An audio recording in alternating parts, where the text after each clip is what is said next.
So today's discussion is going to be about a little bit of Greek. So we're going to speak some Greek today.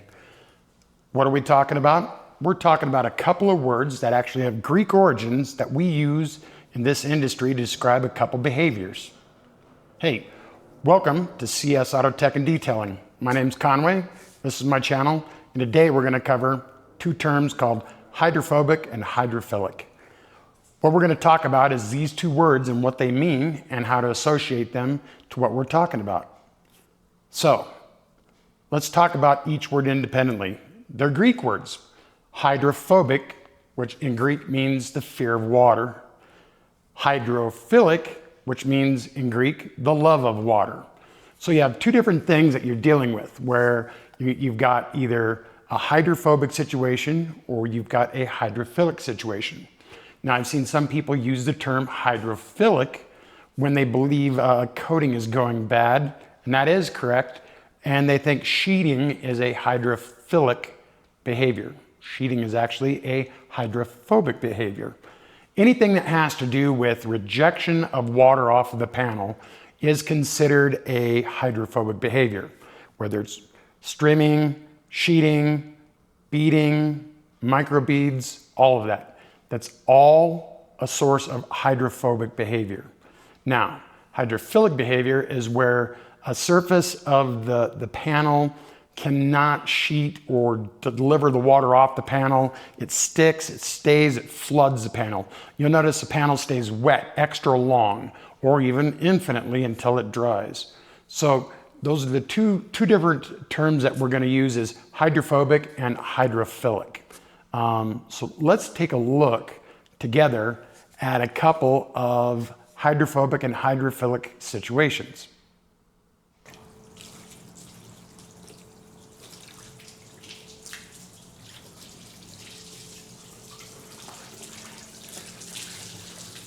Now, this is a vehicle that I'm getting ready to do some paint correction on, and we'll end up doing a coating on it for the customer. And all of these problems will get better. But now, take a look at all the water that's on that panel. Look at how flooded the panel is. The water is staying on the panel. That is hydrophilic behavior. We can see it's finally starting to move off, but it's really slow and it's taking its time. Now, if this had a coating on it, this would be signs that a coating is either clogged or failing.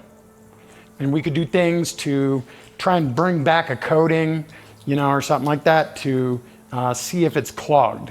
Whether it's an acid wash or water spot remover. Usually it's clogged by various things like minerals, salts, mag chlorides, various things like that. And then it gets in there and it keeps the coating from working like it should. Now, in the case of a failed coating, you can try that, and if it doesn't come back, you pretty well have a failed coating. It's either at the end of its life or it prematurely failed. So we'll illustrate that one more time. We're going to do a flood of the panel.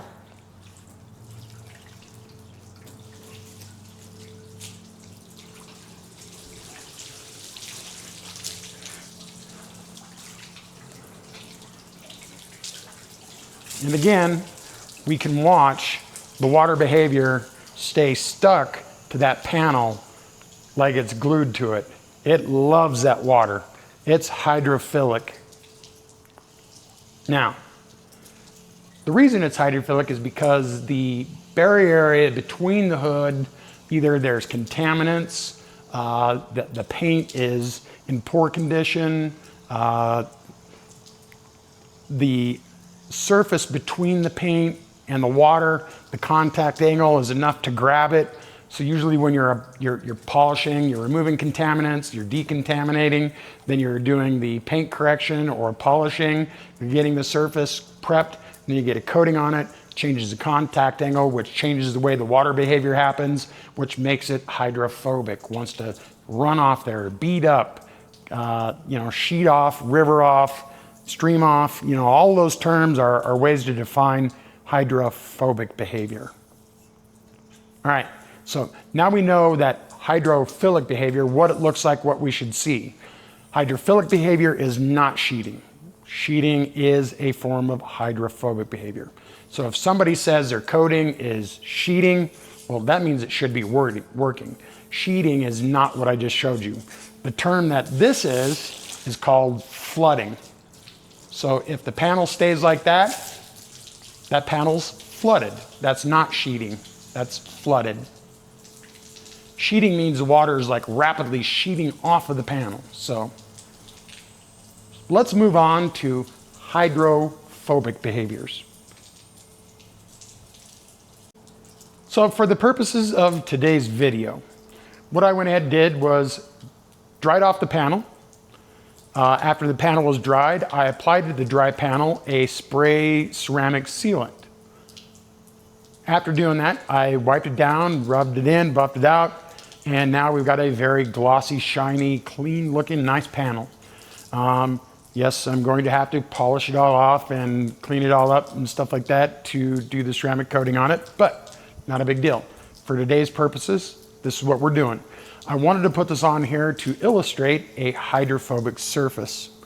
Now, what we hope to see on this is that when we apply the water will sheet off. It should follow little streams down off the panel rapidly. The water should not stay attached to the panel, and it should be hydrophobic, being fearful of water. So that would be what we're after in this type of situation. Let's go ahead and apply some water to the panel and see what we end up with.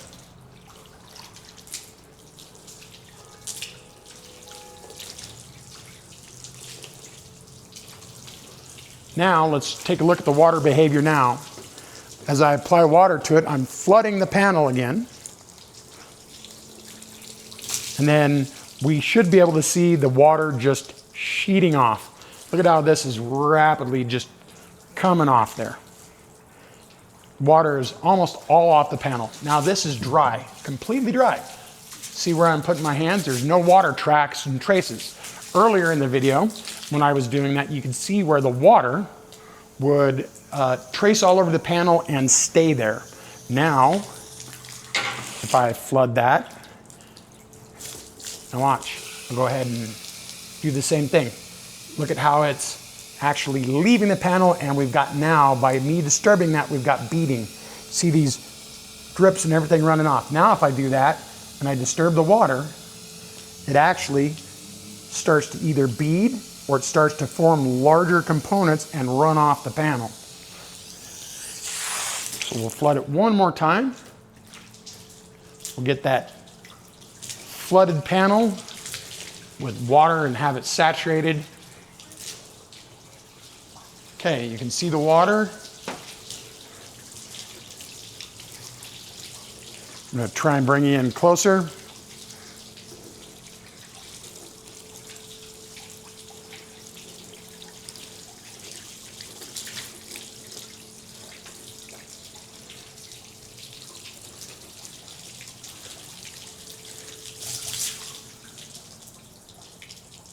We can watch and follow that water sheeting off. Now let's look at the panel. It is, for the most part, dry, other than small little beads. And we can see a reflection in it. Shiny, hydrophobic surface.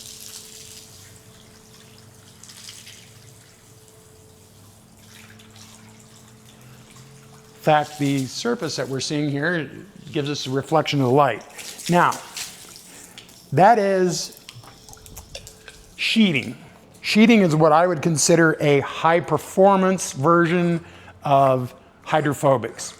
It is the most rapid removal of water. It's really what we want the most of, because sheeting, as you can see, leaves the panel drier.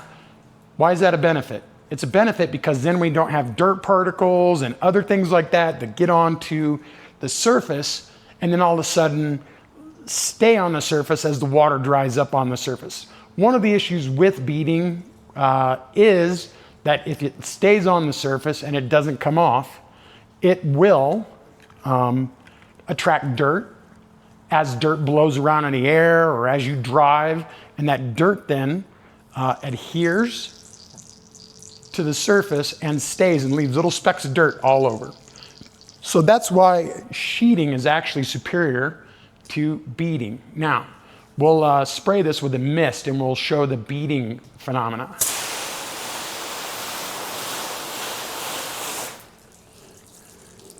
Okay, we can see all the rivers running off and the sheeting, but we can see all across the panel in various different spots, all the beading. See if I can get it to stay in there and beat up the panel a little bit more.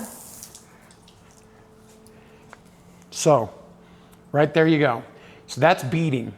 Now these are larger beads, and you can see as the beads start to break down, they combine with other beads, and the next thing you know is they pick up more steam and they gather more beads and they run off the panel. And if I disturb the panel, like I did earlier, you can see these beads start to become bigger beads, and instead of just flooding the panel, they start to form beads or run off. And you can see dry panel underneath. Whereas previously on the panel, when it was hydrophilic, it's like it smeared and it flooded the panel further.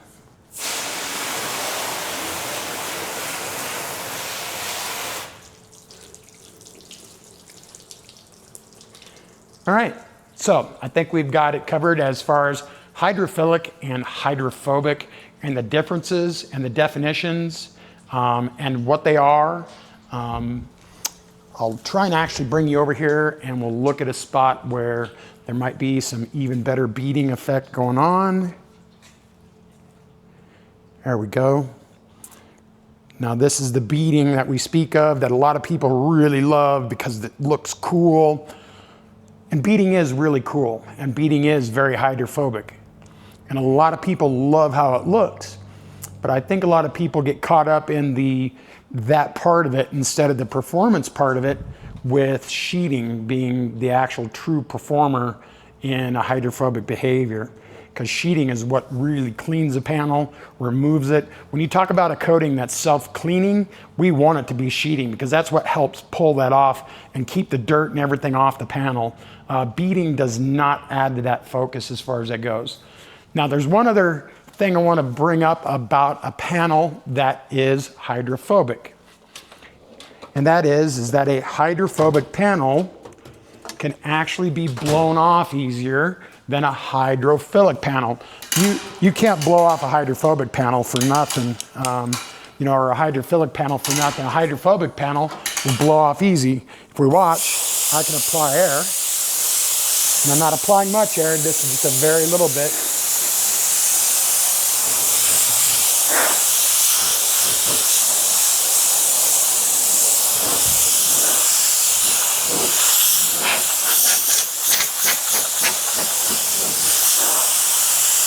Now, if you try to do that on a hydrophilic surface, you're not going to get the water to go anywhere. It's going to stay pretty much where it wants to be, and it's just going to saturate the panel further.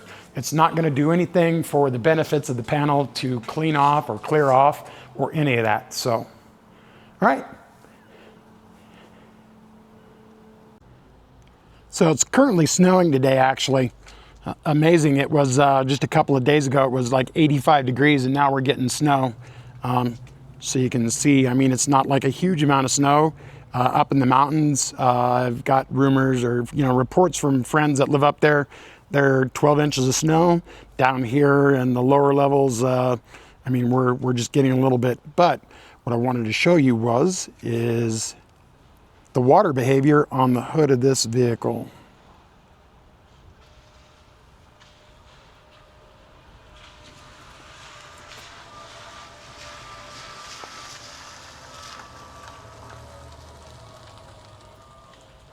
This is from the melting snow.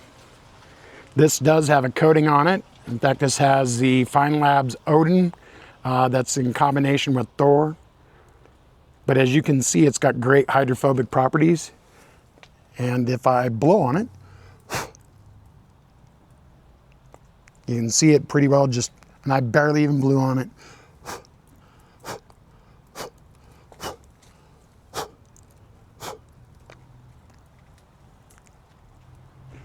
So those are high quality hydrophobic properties. Now, one thing to note, another thing that can affect hydrophobic properties is temperature. whether it's the temperature of the water on the surface or the temperature of the panel. A panel or water that's extremely cold will actually reduce the hydrophobic properties of your coating or your protection that's on there. It changes the way the expansion and contraction of the panel and the surface of the water happen, and they tend to bond a little bit easier. So when you have a colder panel or a colder surface, colder water, it will make a difference, and it may make the coating look like it's performing less when truthfully it is not.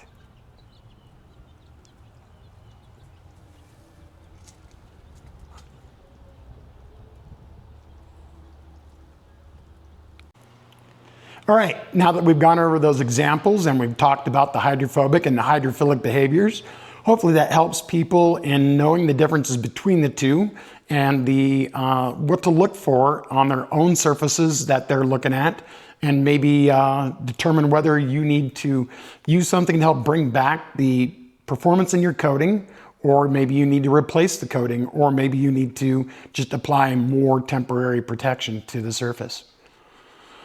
I really hope that you enjoyed it, and I look forward to everybody's comments and discussion. I do hope that you discuss it and comment on the video. I would also appreciate if you like the video, and then, subscribe to the channel and follow the channel. This is my first video, and I know it's maybe a little rough looking, but I will definitely get there with time, and I appreciate your support. I hope every one of you have a fantastic day, and thank you very much.